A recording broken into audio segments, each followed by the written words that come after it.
Decidí pegarme un viaje a Buenos Aires para visitarlos y comparar. Tres sujetos que lo aguardaban se abalanzaron sobre el rodado, dio el revólver hacia el presidente y accionó el gatillo.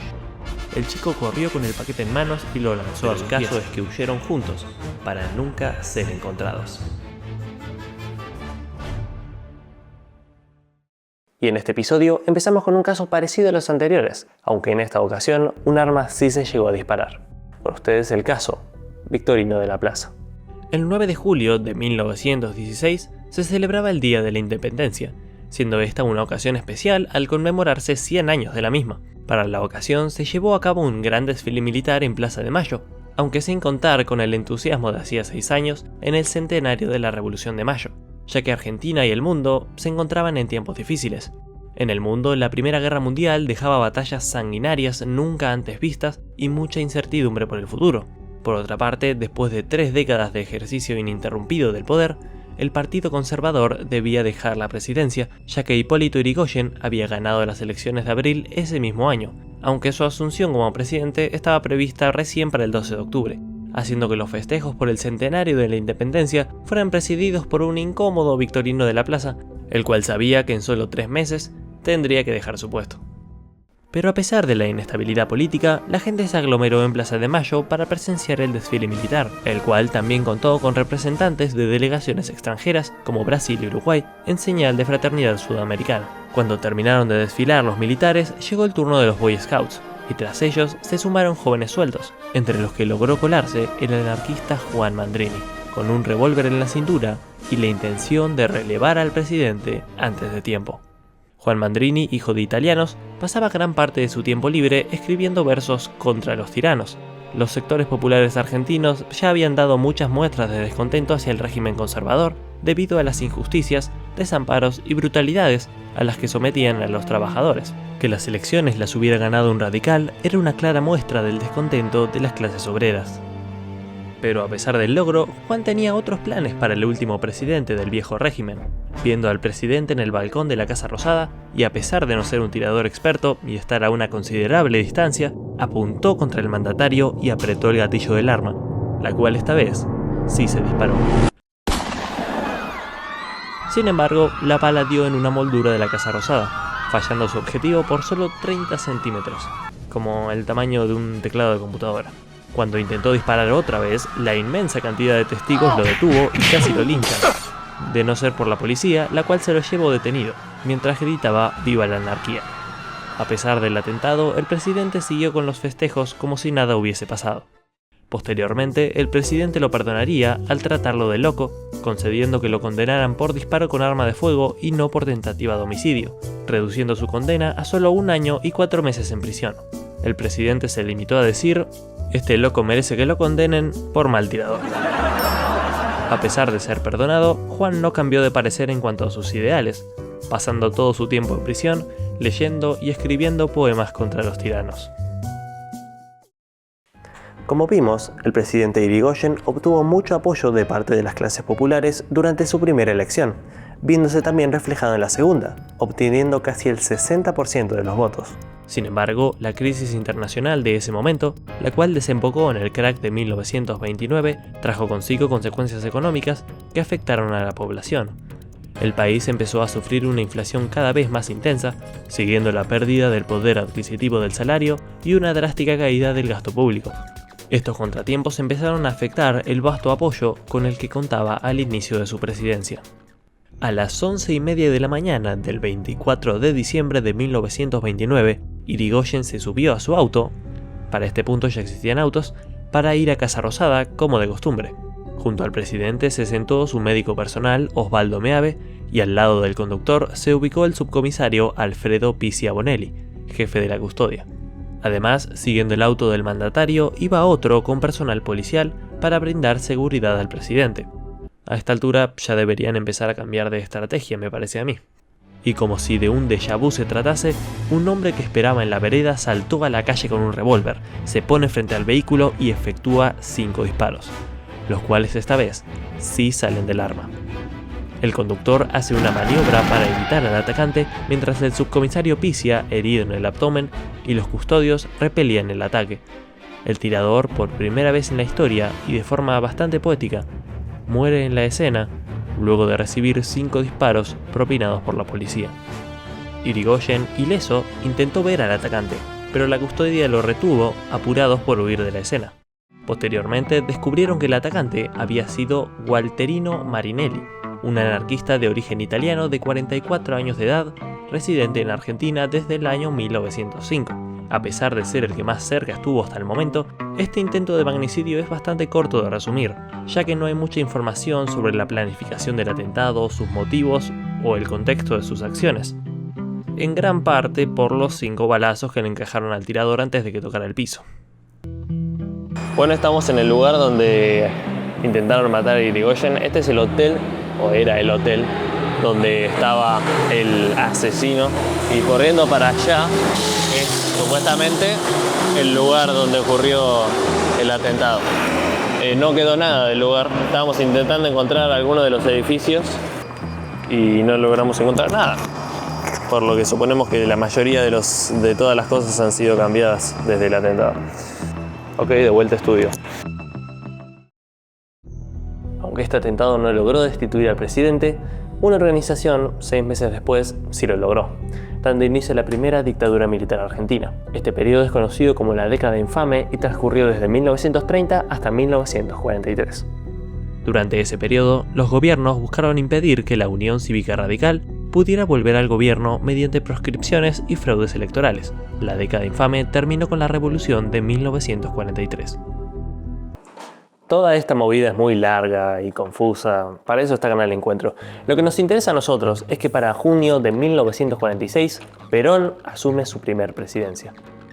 Para 1955, Perón ya llevaba 9 años en el poder y se había ganado el apoyo de los trabajadores gracias a sus políticas sociales, junto al repudio de ciertos sectores, los cuales por las mismas políticas habían perdido poder. En este punto los opositores, supongo que viendo los atentados anteriores y sus estrepitosos fracasos, llegaron a la conclusión de que, para acabar con Perón, necesitarían mucho más que una bala o una bomba. El capitán de fragata, Jorge Bassi, propuso acabar con Perón realizando un ataque inspirado en el bombardeo de Pearl Harbor, llevado a cabo por los japoneses en 1941. El plan era arriesgado y, francamente, había formas más eficaces de cumplir ese objetivo. Perón salía literalmente todos los días a la misma hora de la residencia presidencial, manejando su propio auto Cadillac sin blindaje, acompañado por otro auto con custodios. Pero parte del plan era hacer algo espectacular, con el fin de quitarle la voluntad de luchar a sus millones de seguidores. A la conspiración se sumaron miembros de la Fuerza Aérea, empresarios y políticos opositores, sumando también la oposición de la Iglesia Católica, debido a leyes que había aprobado el gobierno de Perón y las cuales habían sido interpretadas como provocaciones. Se estudió meticulosamente los horarios y las rutinas del presidente. Perón se reunía con sus ministros todos los miércoles en la Casa Rosada, entre las 9:30 y las 10:30 de la mañana. Con esa información se decidió hacer un ataque rápido durante el cual no solo podrían matar a Perón, sino que también a la mayoría de sus ministros. Para el 16 de junio de 1955, en medio de la tensa situación con los opositores, gente esperaba en Plaza de Mayo para ver un espectáculo aéreo previsto para las 10 de la mañana. Se esperaba que la Fuerza Aérea hiciera un espectáculo para posteriormente tener un desfile militar, pero el desfile nunca ocurrió, ya que las aeronaves de la Base Aeronaval Punta Indio, otras aeronaves de la 7ª Brigada Aérea de Morón, unos 700 efectivos de infantería y varios grupos de civiles armados entraron en acción para acabar con la vida de Perón y efectuar un intento de golpe de Estado, dando lugar a la llamada Masacre de Plaza de Mayo.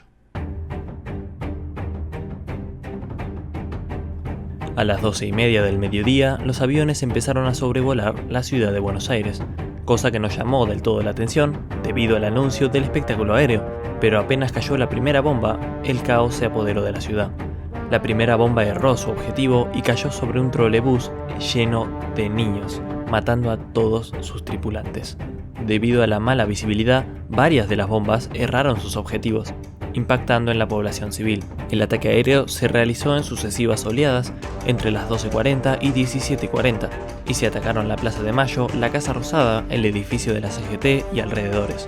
Durante el caos, los infantes de Marina se acercaron a las inmediaciones de la Casa Rosada y atacaron a los granaderos que la defendían. 3 centenares de civiles armados intervinieron en acciones colaterales como la ocupación de Radio Mitre, a través de la cual se comunicó que Perón había muerto. cosa que no era así, ya que a las 8 de la mañana de ese mismo día, Perón fue informado de los movimientos militares por el ministro de Ejército, Lucero, quien le pidió que abandonase la casa de gobierno, pues podría ser objeto de un ataque. Por lo que Perón se trasladó entonces a la sede del Ministerio de Guerra. Y acá estamos, 2024. Acá fue el bombardeo a Plaza de Mayo. Tenemos una foto del momento. Y bueno, es bastante impresionante ver cómo todo esto hubiera estado lleno de agujeros de cráteres, de bombas. No queda nada de lo que alguna vez fue toda esta destrucción. Y parece como si nada hubiera pasado.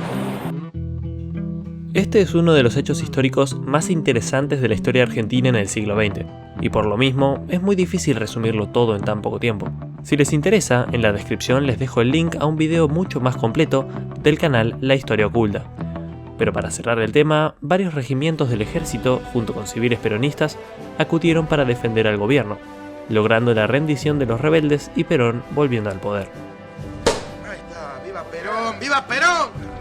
Aunque debido a la distancia que había tomado la iglesia y el ejército del gobierno, Perón sería derrocado solo 3 meses después, en un nuevo golpe de estado, instaurando una dictadura autodenominada Revolución Libertadora. Debido a la dictadura, Perón tuvo que recurrir al exilio, pasando por varios países del continente. En 1957 se empezaron a mover hilos desde Buenos Aires para acabar nuevamente con Perón de una vez por todas.